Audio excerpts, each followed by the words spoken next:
Hello, thank you all so much for joining us and attending this event. As you may have figured out, one of the upsides to a global pandemic is that the Westport Library is able to share a debut author who lives in England with our patrons, and we are very excited about this. Thanks to this amazing technology that has blossomed recently and you may be a little bit bored of, you can ask this author questions and watch it all from the comfort of your own home. I'm Jennifer Keller. I am the programming coordinator at the Westport Library. And before we get started, I just want to let you know, if you haven't enjoyed Crowdcast before, please note that you can type your questions at any time through the Ask a Question tab found at the bottom of your screen. We will definitely be taking questions from the audience after our discussion with our two authors. So, without further ado, this evening we have AK Larkwood. She is the author of The Unspoken Name, which is her debut novel. She studied at St. John's College in Cambridge and has worked in higher education and media relations and is now studying law as well as writing her second novel. RJ Theodore is an author, graphic designer, and podcaster. She writes science fiction works from short stories to novels, including most recently published Glitter and Ashes and her debut science fantasy series, The Peridot Shift. You can also find her online at rjtheodore.com. So the great thing is that you didn't come for me, so I'm going to turn the screen over to Rekka and Cassie now. Enjoy. Thank you so much, Jennifer. So I'm very happy to be here today to talk to Cassie, AK Larkwood, the author of this fantastic book, which I have read, and Cassie, you're slightly familiar with. Vaguely, yeah. The Unspoken Name. So why don't you tell folks like what it's about first, as for those of the audience who haven't read it yet. Give us your elevator pitch, or go longer. I mean, have fun. Yeah, I'm supposed to be really good at this because it's what everyone asks me to do at every event. We're all supposed to be really good at this, and somebody asks you that, and the first thing that you think is, wait, did I write a book? Well, I guess it's because having worked on it for so long, it's like in my head, it's this like very carefully put together piece of IKEA furniture. So I'll be like, oh, I really carefully assembled all the modules and stuff, and I'll be like, but is it a chair? Is it a table? I'll be like, I don't know. Who can tell? So it's a fantasy novel, is what it is. It's about a young woman who is a priestess in the service of a dark divinity called the Unspoken Name. And she has been brought up in the knowledge that when she's 14, she's going to be sacrificed at the shrine of the Unspoken, and kind of that's her purpose in life. And she thinks she's very okay with it, but then when the time comes, she is not so okay with it. And fortunately for her, a mysterious stranger has turned up at the temple recently, who's a wizard who has he has an agenda of his own, and as she's about to kind of make the choice of whether to step over the boundary of the shrine or not, he turns up and offers her an alternative deal. And so she ends up working for him, and her destiny unspools from there. Of course, being a wizard who turns up offering someone a deal that's too good to be true, he definitely is up to something. He's a bit of a man at the crossroads. Yeah. Yeah, I think it's funny because you say that your main character, let me try her name, because I've read the pronunciation guide, but this is the first time I'm going to try and say it out loud. No, please, it's fine. Anything is fine. So I know it rhymes with doorway. Xorway? Yeah. Is that how you say it? Yeah, okay. Yeah, for sure. So, to be honest with the pronunciation, it super doesn't matter. Like I'm not very good at kind of thinking in my head how the pronunciation is going to be, so I just put together letters that seem like they're going to be pretty in combination, and then it's like, oh, people are going to want to know how this is pronounced. I guess I'll have to come up with something. Well, you preemptively gave them an entire pronunciation guide at the beginning of the book. So I was reading it in bed, like, okay, I've got to memorize this because I'm going to have a conversation. Oh, you super don't. It's fine. It's cool. No, but it's good because the first time you encounter a name, and this isn't even one of the like prepared topics we were even discussing, but it's like when you encounter a name for the first time, you come up with like a default, right? And it doesn't matter how many times you know how it's pronounced and you're corrected, or you have to think about it, like you'll always go back to that default, and then like you might correct yourself before you say it. But I have friends' names who like they were introduced to me incorrectly and they didn't get a chance to like say their name for me first. And I always think of their name incorrectly first and then go, nope, that's not right. It is for sure a struggle. Like I think the first impression definitely does stick. But like if you have a first impression of any of the names, it's cool. I'll probably know which one you mean. And that's like Greg.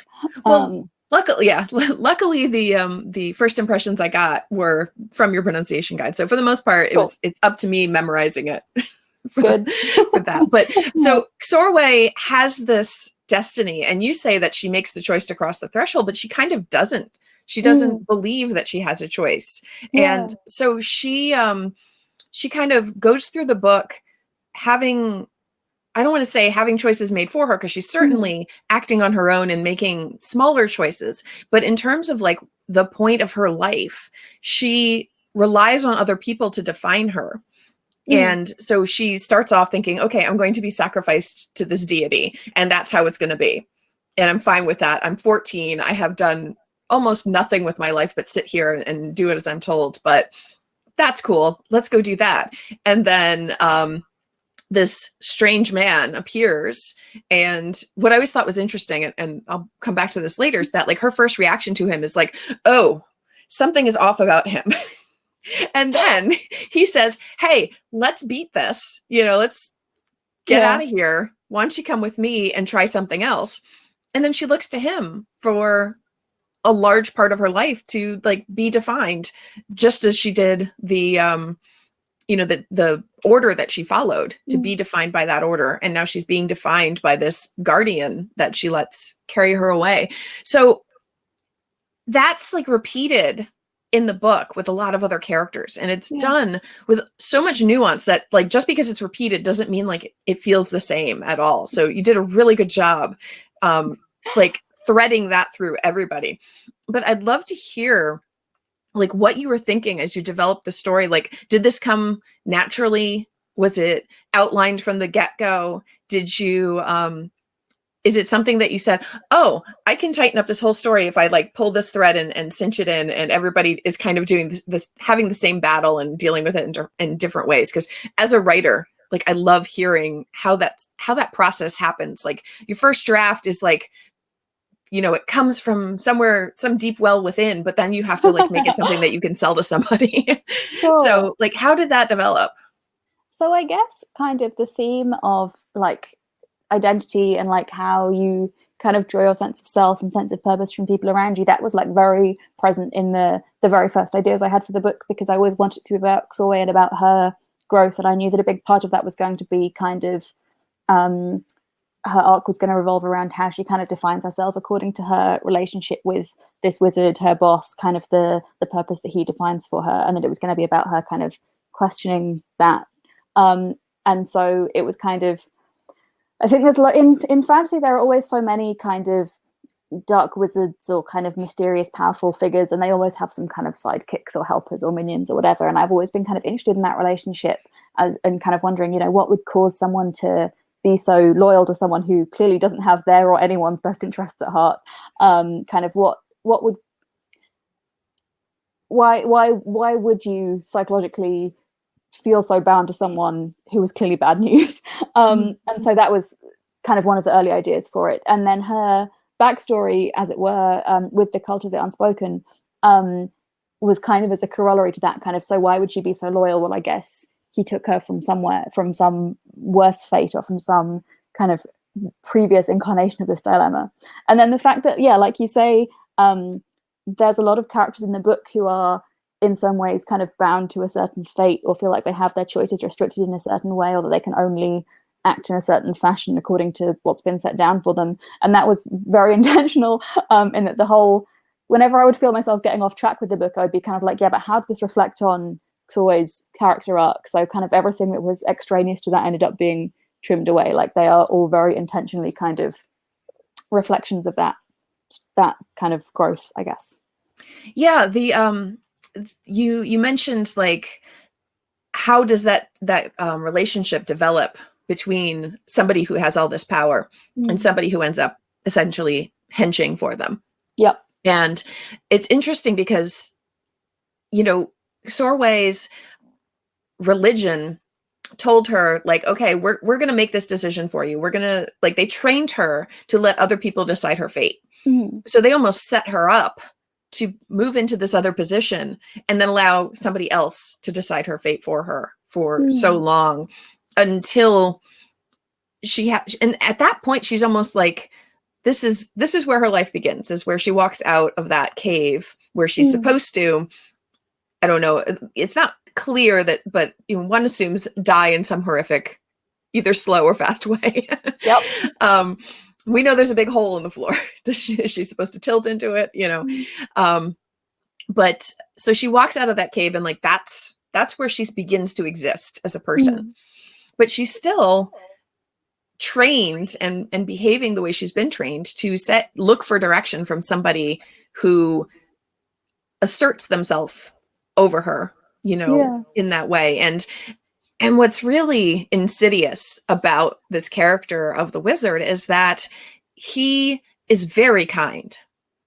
Like at all times, he says the right thing. He gives her freedoms. He's clearly like self-absorbed, but not in a very horrible way. He's just who he is.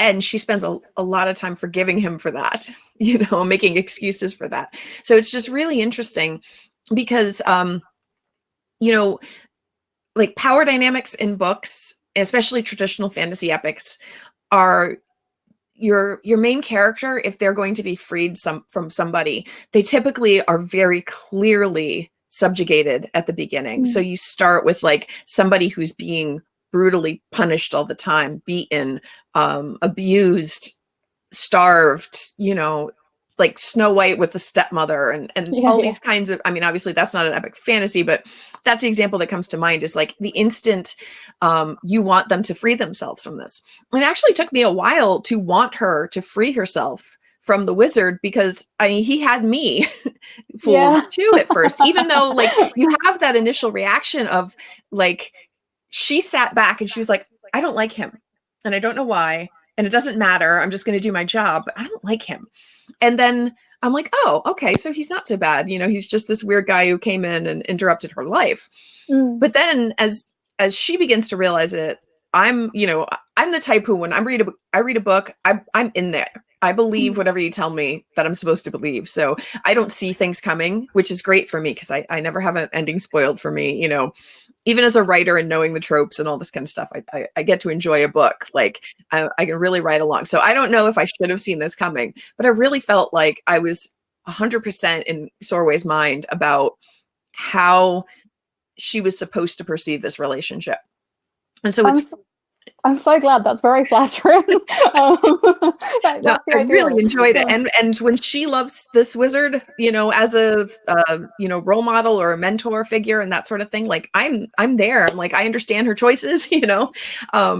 And so that's really interesting as I'm starting to go, oh wait, you know, like Sorway's subservience to this character is consenting in a way, but it's not freedom, you know, and everything she gives up is a choice she makes internally, but with that pressure that he's managed to, you know, put on her. And it's really interesting to see her like in a court of law. You're a lawyer. In a court of law, all these decisions that she made were her own, you know, like there's a point where she has a choice to have a scar healed or not healed, and she decides to keep it, you know, and that's a decision she makes. She says she wants, and he even goes, are you sure? But then later in the book, she's like, you did this to me, you know, and it's so interesting because it's true. Like he did, you know, that's just a small example, but that is something that it's a manipulation of her without any obvious evidence that he's the criminal in this case. It's really interesting how you did that. Yeah. Well, I think it's kind of, he's a very fun and interesting character to write for this exact reason, and I have very much enjoyed people's reactions, because I think that I mean, in some ways, a kind of card in my hand is the fact that the kind of charismatic wizard mentor type is so much a fantasy thing. Like, everyone expects there to be a charismatic wizard mentor, and maybe for him to have some stuff going on. But the kind of, I feel like the things that might ring people's alarm bells in other genres, like maybe brainwashing a child and training her as a soldier, sort of, it doesn't ring so kind of like, oh, these are the actions of a bad person in fantasy. Right. You know, everyone's constantly getting trained as a child soldier. But like, yeah, exactly, things like that, or kind of things like he lets her make choices that are harmful to her and kind of pretends to offer that as a free choice. But, you know, actually, you know, anyone who actually cared about a 16-year-old would not be like, why don't you infiltrate this fortress and where loads of people might want to kill you and just be, you know, out of touch with me for like weeks, maybe. You know?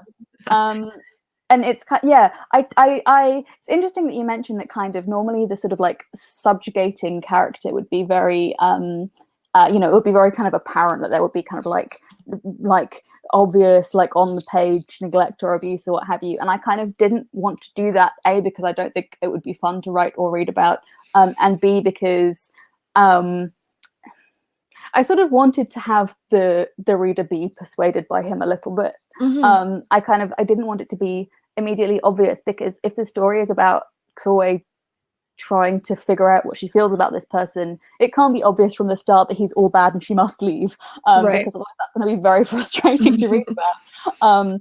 It kind of ties in with the theme that I wanted to look at of kind of why would a hench person sort of stay on side with someone who was in some way villainous, and I guess for me the answer had to be, well, that there is something kind of magnetic or appealing, or that they kind of fulfill an emotional need in some way, even if they don't really recognize their minion as a full human being, really.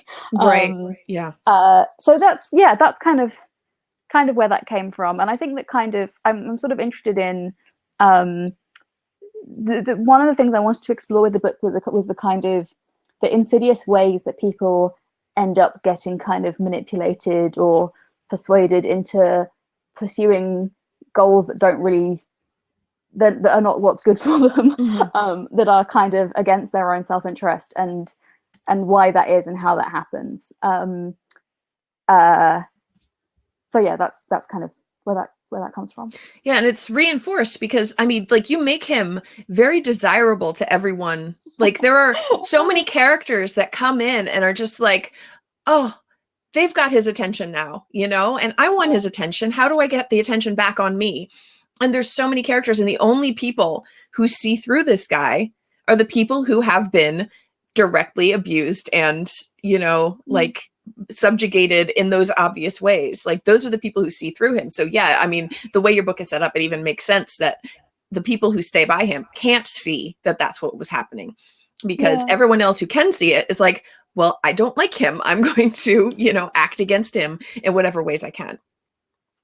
And there are lots of people who clearly previously had relationships with him and now no longer want those relationships and want to burn everything to the ground that he's touched. So it's like, it was really enjoyable when I realized what you were doing, you know, even as my heart is breaking. And even at the end, I'm like, they can't just get along and just move apart. You know? someone asked me, like, are they going to reconcile in book 2? And I was like, no. That would also be a huge, like, trope of this epic, like, let's call it non-feminist, you know, fantasy, that like the guy with all the power must be good, and he still has all the power at the end of the book. So no one who has any power is good in the book. Anybody who wants the power shouldn't have it, right? Yeah.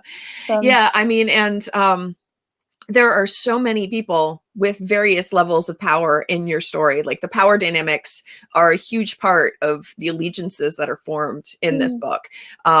You've got wizards, you've got priestesses, you've got like alchemists, I'll call them, you know, you've got deities, like living gods, who are also, you know, at play in this. The Unspoken Name is not just a cave where this supposed god lives. Like, there's a cave and you're going to hear this god in your head, and you can go to a temple or a castle and hear this other god in your head. And it's so there's a lot of really powerful characters in your book, and there are a lot of these henchman level characters that are really the focus of your stories. I mean, you've got Tal, who is just like the most lovable arse in the world, you know. Yeah. And He is a buffoon. he is so wonderful though. Like I was highlighting because I was reading on an e-reader, so you can highlight your favorite lines, and almost every single one of them was something about from Tal's POV, like the third person free and direct style that you use for the narrative for him. Yeah, someone in the comments loves Tal. Yeah. Well, so for those who love Tal, can exclusively inform you that most of book 2 is from Tal's perspective. Well, it's sort of 50-50 Tal and Shazmelia, I guess. Okay. But yes, there is a lot more of him to come. Excellent. That is, he was sort of like the resentful, I know what's going on, but I'm going with it anyway kind of perspective on this. Power dynamics and the willful and consenting following along with this wizard. But yeah, there's like the relationships between the people of or beings of power in this book and human relationships on any world, you know, is just like, I know you're talking about what you wanted to do differently, but like, what were you hoping that your readers were going to get out of that? Like, what were they going to walk away thinking, either about you or about the characters or about like, you know, were you being sneaky and saying like, hey, check the people in your life? Like, what are they saying to you? I mean, I with all questions like this, it's kind of like, I feel like this is giving me more control over what I wanted to be saying than I actually had. Because in all cases, it's like, I don't feel like I have any answers really. I don't feel like I have any specific message or advice that I wanted to convey at all. It was mostly just me wanting to figure out how I felt about something, or it kind of explore some topic that was interesting to me, and then the conclusions fall out as they do, not accidentally, but kind of as a result of that process. So I definitely wouldn't say that I set out with the intention of conveying to people like, don't become an evil wizard. Or don't go home with the evil wizard. Or I mean, do become an evil wizard, because he seems to be having a great time. He does. He is living his best life. Yeah. So there's no moral of the story that I wanted to convey, I don't think. And I was not really interested in kind of portraying the various relationships in a way that was kind of like, do this or don't do this. It was sort of, I mean, obviously there are kind of examples in there that I would prefer. None of them are role models. Don't do any of those things. Yeah, like, that's they true. will kill a lot of people. Don't do that. But to just more to kind of like to portray how various dynamics kind of play out and so on, and in a kind of, not in a non-judgmental way, because I feel very judgmental towards some of them. I'm glancing down here because I have my book here. Right. But kind of, I wouldn't say I was presenting a rule book in any way. This is not the primer for young ladies or even young assassins, maybe. You know? Indeed. But there's, speaking of the way people are behaving, whether it's good or bad, you have a lot of characters in this book doing exactly what they've been warned against, like over and over and over, because, and this what really struck me as I'm reading, like watching a, I won't say a villain because like everyone's a villain, but like watching someone get away with the MacGuffin that they were supposed to go get, and they make a choice that lets that person get away with something. And it's not instantly like, I'm going to go back and I'm going to lose my role in this relationship that I have. It's like, I'm going to have to try again, which is, you know, in this book, so many people are dedicated to very uncompromising goals, you know, and it's clear that the wizard is an uncompromising, you know, he expects that the people who work for him are going to succeed or they're going to be replaced. And obviously everyone really wants to not be replaced in his eyes. But I thought it was really interesting that these setbacks are not seen as enormous failings like they would be in a corporate world, you know, like you went out and you didn't get that account and somebody else got that account, like that's it, you're fired, you know, that kind of that thing that it doesn't really happen in the same way. Like there's obviously setbacks, there's obviously fear of going back and saying that I failed, but there it doesn't feel like in the moment of that, making that choice between doing something that's maybe more morally good and or at least morally good for that character's future and maybe a little selfish versus what they were tasked with doing, which they believe is the firm and correct thing that eventually they must do.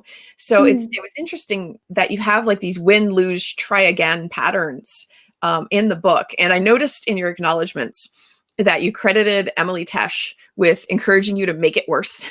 So is that sort of like, is that what that was in reference to? Like these, like you got to have these, I mean, because probably not everyone in our audience are writers, but like you and I are both writers and we know that the rule is like when you're writing the plot, when you're revising your manuscript, you got to like dial it to 11 and make it worse. Like, is that where you were making it worse, or is that just sort of like the natural rhythm of how the book sort of came out? Well, I feel like I must first give due credit to Emily, who's one of my best friends. She wrote Silver in the Wood and Drowned Country, which just came out, which I highly recommend, both of them. I think what I was probably referring to there was her being like, no, just like make them suffer more, make them make them have a worse time, more to this pain. But I think it was not. I don't think that was in reference to what you're describing, but I think it's really interesting that you describe it as being like a win, lose, try again pattern, because that's very much how I think of like storytelling and constructing a plot, that kind of there are these cycles where the character is going after something and they don't get it and there's some kind of trial in their way, and they fail and they kind of learn from that failure and try again. Like I'm quite interested in failure. I think that as a culture we can be quite success oriented, but I think that in a lot of ways kind of failure is more educative, and you learn more about the character when they're not getting what they want than when they are. And I think also what you said points to kind of a common factor between Xor and Tal's character, because they are both particularly guilty of this kind of like, oh no, I did the wrong thing, but I absolutely refuse to give up. And that they're both kind of tenacious.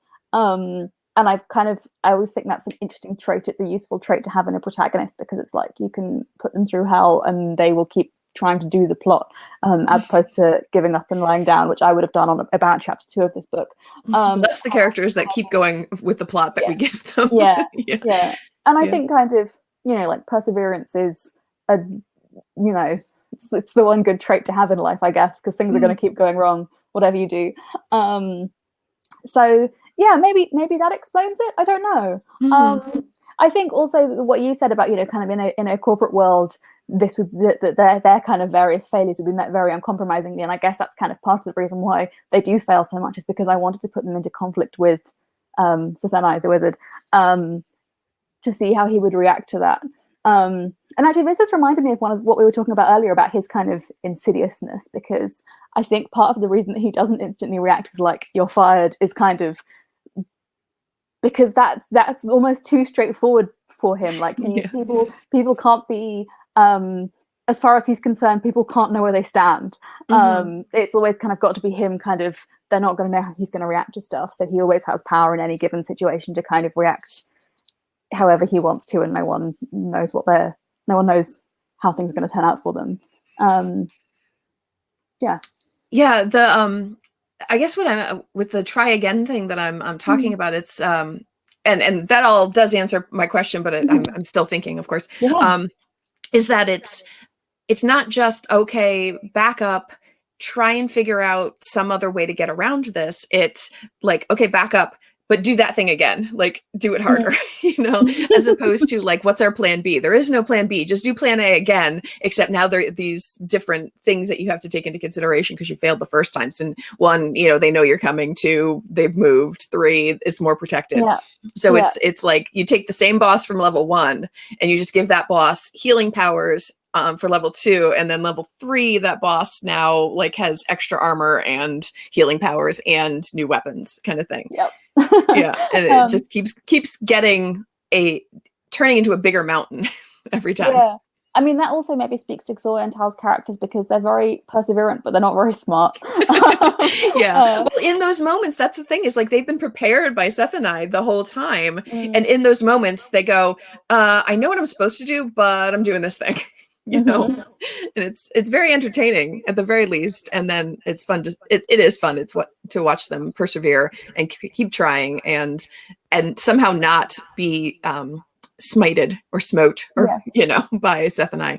They're not good employees. No, but they're very, very loyal. Yes, yeah, it's true. Yeah. But I feel like his HR department is just constantly having a nightmare, just running around with their hands in the air the entire time. Well, it's the health insurance provider that they have to keep taking calls from. It's true. But to pull back from like these manipulative and insidious heavier topics, like so we've talked about Tal, who, could you say his full name for us? Talasaurus? Yeah. Well, that's not the whole thing. Sorry. People always make me say fantasy words, and it's like, no, I didn't sign up for this. Just because I came up with the word doesn't mean I know how it's pronounced. His name is Talasaurus Chirasa. Yes, which is wonderful. But and then you've got Seth and I, who also has a surname or a Yes, Belthandros is his first name, which is the only name in the book that's a real world name. It's from a like Byzantine drama or poem called Belthandros and Chrysanthia. So one day Chrysanthia might show up. I don't know what she would be like. Why not? We'll find out. If she knows Seth and I have some ideas of how she might be. And then you've got Xorway with the CS and all this. You've got like these different systems of naming depending on the culture and the language that these names are based in. And so you've got the whole pronunciation guide, as I said earlier, at the beginning of your book. And it's clearly, whether or not you started just liking combinations of letters, and that's totally fine. The book starts with this whole, here's the system in this language, TH is always pronounced soft, and you know, it's always pronounced like this, and you give examples. And whether you intended it or not, you get the impression of an entire language built around these names that doesn't ever appear on the page. You know, there's no long paragraphs of italicized nonsense conlang, constructed language. There's none of that Tolkien kind of indulgence. And I think it's because I have to physically stop myself. Okay, so I did wonder, like, one, did you have the impulse to come up with the languages and try and put them on the page? Yes. And two, when did they come back out? So they've never have actually been on the page, and to be honest, there is no way like a fully formed Clanthothay or whatever language out there. I don't have any of it in documents or whatever. But I do really enjoy thinking about maybe doing it. And with the names especially, like I have various documents of kind of like phonetic rules and how to procedurally generate the names. Basically, like, actually I don't think any of the names of main characters in this book were procedurally generated, but I have kind of rules for generating names from the various cultures for just like when I need like the name of a god or something and it's hard to think of something consistent, because I feel weirdly strongly about fantasy naming language consistency, which is out of character for me because I don't particularly care about consistency in any other area of world building. Like I'm fine if stuff doesn't make sense. You pick your hill and that's the one you die on, right? and the naming is definitely the hill that I die on. I think if you're writing a second world fantasy setting with multiple different cultures, it can be very difficult for the reader to keep track of who's from what culture and what those things mean. And one easy way to flag that is through the names. And by having kind of differently structured names and different kind of phonetics for each culture, you can kind of, it's not really reflective of how things are in the real world, because any given naming culture has like tremendous variety within it and like tremendous like granular differences between different communities. Yeah, you can have like a Pat and you can have a Samantha, and those are actually really different names. Yeah, exactly. And just like subdivided down and down. You can kind of get into infinite detail with that and what it tells you about the like history and culture and religion and values, etc. You know, you could do a whole book about that, but despite being called The Unspoken Name, that is not what my book was about. So I've kind of wanted to like simplify and like, I guess, art direct a little bit the kind of the feel of the names for each culture. So there are 3 main cultures in the book, and I wanted something very different for all of them. So there were a few names that I'd kind of come up with before starting writing, or that kind of occurred to me as I was going through, and then it was kind of like, okay, so grouping together the characters from X culture, Y culture, and Z culture, kind of what like commonalities are there, and then I basically used that to come up with some rules for inventing the later ones. This is also a very good distraction when I'm supposed to be working on the book, and it's like I would rather do anything else. Anything else. So, but if you work on the naming systems, it's still working on the book. It feels like it. Yeah. The other thing that I love to do is mess around with the dramatis persona at the beginning. So just tweak the formatting a little bit.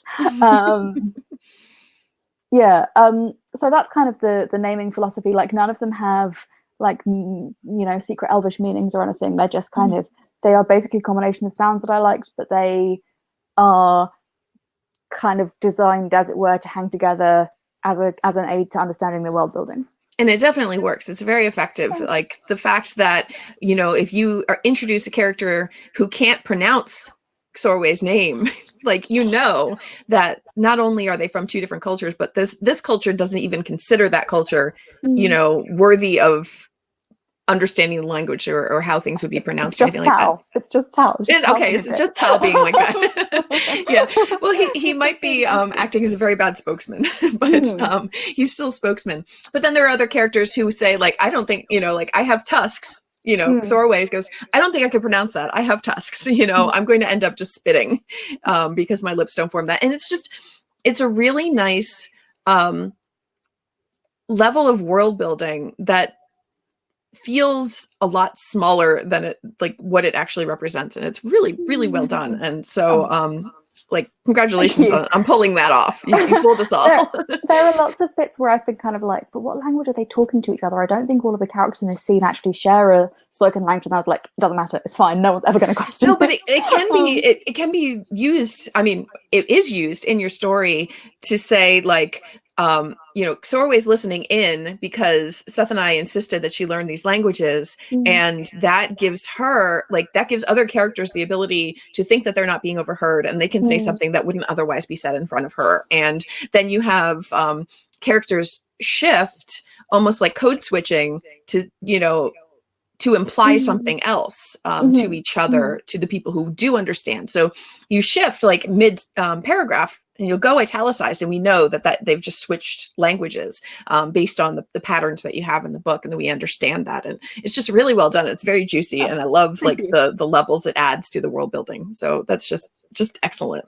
Oh, thank you very much. I like thinking about how people talk to each other. Like I think that can kind of add another layer of power dynamic and meaning and so on. Do you have any experience with studying language, or do you speak multiple languages? No. Okay. I wish I did. I love studying languages. I did, I did French and Italian a little bit at school, and I studied Latin and Greek all the way through secondary school, so like the high school equivalent, which was a very amazing experience, which I don't think I appreciated enough at the time, but it was kind of, it was, maybe this is too highfalutin to claim, but was kind of a big influence on how I write prose now, because in those languages, in poetry especially, the word order is very loose because of the way that the language works. It doesn't have to be like man bites dog. It can be, any of those words can be in any order. And so the way the words are arranged in each line of poetry is kind of very significant. So, things we placed at the end for emphasis, things placed at the beginning for emphasis, kind of reordered in a variety of ways that kind of create different effects. And so I think about that a lot when writing English prose, although you don't have as much freedom to rearrange things. I kind of think a lot about how to end a sentence on a strong note, etc. And then I also studied a little Old English at university, which was, I mostly studied English literature, but we had the option to do some other papers. So I did one on Anglo-Saxon Old English, which was really amazing. I really loved it. It was like my favorite bit of my whole degree, to be honest, kind of. It had a language component, but also a literature component. And it was very interesting seeing kind of what the first literature in English was like, mostly pretty weird. Beowulf's great. The Wanderer's great. A lot of the rest of it's very odd, but in a great way. So yeah, and that kind of, I mean, thematically, I guess a lot of the Old English stuff is kind of relevant to my work, because loads of it is about kind of like, I feel so loyal to my liege lord, but how can I show my devotion? Right. But yeah, I guess that's kind of, in the lockdown I've been doing Duolingo, so I'm kind of I've been doing Japanese a little on there because I've got really into Japanese classic detective fiction. Yeah. But no, I have not really learned languages like academically. It sounds like you've played around enough with enough of them to be informed at least, and to get the sense of how they differ and structures and stuff like that. I love to dabble, but the most level of mastery that I ever got to, like actually speaking, was kind of like, you know, for a while I was able to like buy a train ticket in Italian, which I could not do anymore, I don't think. Well, okay, so you can buy a train ticket in Italian. I can ask for the bathroom in Japanese. So nice. That's about as far as I got with my own elective languages later in life. I remember getting into like finally starting to think of myself as like, okay, I'm going to be a science fiction author. And so I was looking at some of the science fiction authors that I admired, and one of them I looked at was C.J. Cherryh, who is like, could turn Latin inside out and tell you all about like, and here are the seams, and let me tell you why they chose these seams, kind of thing. Yeah. And could thoroughly construct a conlang. And so on the one hand, that was incredibly humbling to see and realize, like, I don't know English that well, you know, and but it's encouraging when you who like me have, you know, studied in school but not gone to the point of being fluent, and have dabbled out of interest in things like Duolingo or, you know, other studies. And you have still convinced me that there are entire languages behind these people. Well, so that's very encouraging. C.J. Cherryh is such a good example because, like, you're thinking of the Foreigner series. Yeah. Because, I mean, if you guys haven't read this, it's a book about a guy who's like the one human emissary to this alien civilization, and they have a very complicated non-human language, and he's like the only person who can understand it. And it's like very thoroughly well built on all the kind of different elements of the language, very like reflective on their society. I think we're 20 books into this series. Yeah, I have to say I have only read the first 4 or 5, and I can only imagine where it's gone at this point. But at least in the early books, I feel like she really well handles kind of like having her cake and eating it in terms of like having all the nice conlang details, but it's not kind of, because it's the point of the story, it doesn't feel tacked on in an annoying way. And she also has the Chinora Saga, which is the humans are like, she likes to make the humans the outsiders in her stories. And so in these stories, you have a bunch of other characters who are non-human, and they are speaking to each other. And you have like a dock workers pidgin kind of language, and you have outright, you know, proper languages, and then you have dialects from different regions and stuff like that. And obviously the language, well, not obviously, because I'm just describing it to you like that, but like the language is not the point of the story. And I feel like she really knows when to be subtle with it, but it's all in there, and you can feel it. Like you can speak these languages. It's very cool. I've never read those. I should pick it up. They're fun. They're cat people in space. I mean, like you really can't go wrong with that kind of that level. Those probably are like my major influence in actually becoming a science fiction writer. So cool. those, I'll definitely check them out. Yeah, very cool books. Just almost campy, not really campy, but feel like a little bit campy. They're very indulgent. That's what I want. Like my favorite sci-fi TV is Farscape, which definitely kind of. Oh yeah, then I think you would like. I think you would like the Chinora Saga, definitely. It's 5 books, and she apparently has not gone back to them, so you can read them and know that you'll get to the end, unlike the Foreigner series. I don't think I could finish. Well, I don't know actually. I loved the Foreigner books that I read. I was just kind of like, the thing is that I know that all of these books are going to be 1,000 years of slightly horrible things happening to Bran, and then something like finally horrible will happen to him, and then it'll be the end. Oh gosh, yes, that was supposed to be pulling back for the heavier topics, but now we've just got back into suffering again. But those were my major questions. So you know, we've got 15 minutes left. Definitely want to see if anybody else has any questions, and if not, like I have some more. I could talk to you for hours. So. Oh yeah, I can just keep talking about conlangs, to be honest. Yes. Well, we do have, I'm just butting in now. We do have a question. And actually, probably both of you could answer this if you wanted to. But Cassie, Is there a book or an author that really inspires you to write fantasy? Like, how did you get into fantasy in the first place? Sure. So I think kind of my people ask me this from time to time, and I think that like I've been reading for most of my life, and I think that children's literature, kind of the boundaries between genres are less defined. So, you know, when you pick up a children's book, it may as well have wizards and witches and demons and stuff in it, and it's just kind of that's how a story is. Like, it has an imaginative work that might have all kinds of things in it, and you kind of don't think of things as being, you don't think about things in such a defined way. Like, I read the Little House on the Prairie books and the Anne of Green Gables books, and I hadn't really figured that other countries existed. So I was just like, this is happening in Scotland, because I didn't know that Canada was a place. So you kind of you have this sense of the world that's kind of based on your limited knowledge, and so, you know, like, wonderful things might as well exist. And then when you get older, it's kind of, things become more categorized into genre. So I guess the way I was always thinking of stories was as kind of, you know, wild and wonderful things might happen. But I guess in terms of this specific book, there were a whole variety of influences. I mean, actually, C.J. Cherryh, who we already talked about, was definitely one. Like, it's not very apparent in the book at all, but it was kind of thinking about a sci-fi fantasy model where it's not all about like fighting, because obviously there is kind of war and conflict in those books, but a lot of it is about kind of diplomacy and interpersonal relations and kind of understanding a culture that is very different from your own and so on. And those were it was interesting for me to learn that there were other things you could do in a fantasy book. With this book, I've also talked about The Tombs of Atuan by Ursula Le Guin a lot, where it's kind of a very obvious influence because they start out in very similar places, being about a priestess who starts to doubt her faith, basically.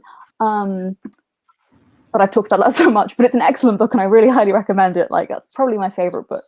But yeah, Rekka, did you want to talk about any kind of inspirations for you, or? I mean, as I said, C.J. Cherryh is probably the reason that I thought that I could write science fiction, and not because C.J. Cherryh is a woman writer, because I did not know that, because that pen name is very convincingly, you know, masculine, as ends up happening with me, R.J. Theodore, which was not wholly intentional. Yeah, same with me, which was not intentional at all. Yeah, but the initials, like you turn your first name into initials, and suddenly you're getting mistaken for a male writer, and people think you've made that decision. And I wonder how much of it is, not intentional, but is part of what we've internalized too. I have totally been asked that a couple of times, and like, honestly, I like the initials. It wasn't a factor in the decision at all. Like, it was partly because I was thinking of kind of classic sci-fi writers whose work I enjoy, like C.J. Cherryh, obviously, with the initials and so on. And then also, it comes from when I was little. I told my mum that I'd written a book called The Tale of the Watsons by AK Jack, because I kind of had figured that book names had the name of a person at the end, because it had to be by someone, but I didn't really realize that someone was involved in writing them in that way. So I was thinking of being AK Jack, and then I was like, that doesn't really sound like a real person's name. So that's how that happened. But yeah, no, it was definitely not about kind of wanting to disguise my gender in any way. But sorry, you were saying. Oh, no, that's fine. That was my tangent that I set us off on. But yeah, so C.J. Cherryh was an influence of mine. Charles DeLint, in terms of the fantasy aspects of things, I think that was the first like urban, like contemporary fantasy that I'd ever read, was an anthology of his short stories, and that concept just blew my mind. That was the first time I encountered it. I went from Babysitter's Club to pocket Star Trek books. To like Charles DeLint and C.J. Cherryh. Like, those were the hurdles I leapt over in my reading. And so, yeah, I read just about everything I could find by Charles DeLint. And I would say that probably his narrative style influences me, even though like I don't write urban fantasy. I put all my stuff in where you can see the stars, you know. But yeah, I don't know where I got the airships from, but you and I both really got into airships. and that's always, I'm always happy to see more airships and more stories, because it gives me a chance to sort of like find other books that I can point people to. Like, if they like my stuff, they're like, what else would I like? You know, I'm like, well, if you like the decorations and the set dressing, like, here's some books with airships and stuff in it too. But yeah, I would say Charles DeLint and C.J. Cherryh are probably what got me thinking about writing in terms of inspiration. Great. So another question that Westporters and Westport Library folk love to ask is, what is your writing process on sort of a day-to-day kind of thing? I mean, like, you're also attending law school. So how do you fit in writing a fiction fantasy where you have to create a whole world and, well, several worlds, really, and study law at the same time? So if you don't mind sharing that one with everybody. Well, I mean, thankfully, I have now finished law school for the year, so that's good. Very pleased to be able to focus on writing solely for a little bit. The process day to day that I had now no longer exists, sadly, because I used to basically pack up for my stuff for the day, go out and sit in a coffee shop, work all through the morning, have my lunch of sandwiches or whatever. I go back to the coffee shop and work, and that was kind of my office. And I had my specific, like, weird coffee place in town that has like a weird cellar that smells slightly strange. And that was just kind of like the signal of work to me. And there was no internet access down there, so I had no opportunity to do anything other than work on the book, and sometimes play video games, but don't tell anyone. And I can't do that now, obviously. So I'm having to adjust to how to work at home. I am currently in our sitting room. It's a very small house. There are 4 rooms, basically. And there are my wife and our very needy cat, who is not in here. He may show his face at some point. Also live here, so it's kind of about how to, like, what elements do I actually need to try and get my focus to concentrate on writing for a certain amount of time. But basically just have my headphones on, that helps a lot. And how to balance the time with law school was, well, I don't recommend it, basically. If you can possibly avoid, don't do that. Because I got there in the end, but it was a bit of a struggle. I had been studying and working and writing part-time before I kind of got into the situation. That makes it sound really bad. No, it's been great. It's amazing. But I kind of had a rhythm of how things were. And then it was kind of like, oh, I guess I'm studying full-time and also full-time writing the sequel, which I've never done before. So that was quite intense. It was a cognitively challenging experience, and also kind of time management challenging experience. Yeah, I don't actually know how I did that. I think that's probably the most. That is probably the most honest answer we've had in all of these events. So can you, just in the last few minutes, can you give us a little tease of the next book coming? Well, I would love to tell everyone everything about it, because it's basically what I've been working on very solidly for about the last year. Like, this one, I'm very happy that it's out in the world, but I like never think about it now. Apart from obviously when I get to come and talk to people about it, like, it has been very sequel focused. But I think the title and the blurb are in the public domain now, so I'm probably allowed to talk about them. Second book is called The Thousand Eyes. It's coming out in summer next year. It is in some ways a traditional sequel to The Unspoken Name, in that it's about the same characters and it takes place after the events of the first book. In some ways not such a traditional sequel, because it's different point of view characters. Like I said, it's mostly, we get a little bit of Xor, but it's mostly from Tal and Shithmiri's perspective, because I sort of felt they deserved to have their say. And that was a really fun challenge, both like I'd written a little bit of Tal's point of view in the first book, but kind of doing him for extended periods and also having him be there to not be kind of comic relief, basically, was quite not challenging exactly, but it was a different take on him. And I kind of had various worries of, like, people are going to find him still as funny? Is he still going to be as interesting if we have to put up with him being like this for pages and pages? And then with Shithmiri, because I hadn't written any of her perspective at all in the first book, because she's like the romantic interest, so I didn't want it to be obvious what was going on in her head. Kind of coming up with a voice for her, and a kind of she's a very different character to them. In some ways she kind of comes off a little more detached, maybe a little colder even. It was kind of an interesting challenge, kind of figuring out how to get into her head in a way that would be interesting for people, kind of appealing in the same way. What else? Oh, there's lots more snakes. If people enjoyed the snakes in the first book, there are so many more snakes in this one. There's just Well, loads the of title's a bit of a spoiler, right? yeah. Because in the first book, if you haven't read it, there's this whole bit where they go to like giant snake Pompeii, like it's the ruins of this world where there was the giant snake empire, and then something terrible happened, and there's just loads of snake skeletons lying around. And in this book, snakes. We Big learn a lot snakes. more about we learn a lot more about the big snakes and how that happened, and what the fallout from that is.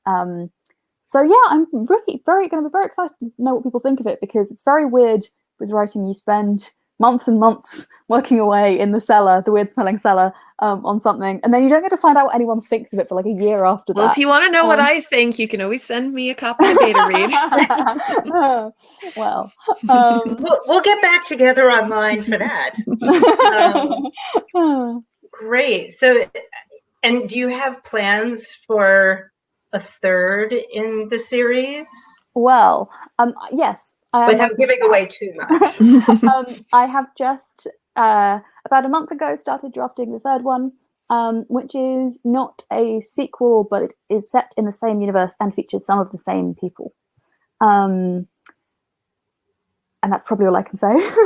That's okay. That's okay. I don't want anybody getting in trouble. Well, no, not that I get in trouble. More that just I feel bad if I change it then. I'm pretty sure that's the prerogative of the author to change their mind. But but then again, I might be wrong too. So I think that's it from the audience. If anybody else has any questions, you can type it in right now. Otherwise, this has been a lovely conversation. And Cassie, I'm so glad that you could join us from your home in England. And like I said, I think that's part of the silver lining of this pandemic, that, we can all be in our own countries and be able to share this much. So I'd like to thank the audience for attending today too. And if you're watching this today, you can share this link with friends and families members, so they can watch the replay pretty much minutes after we finish up this evening.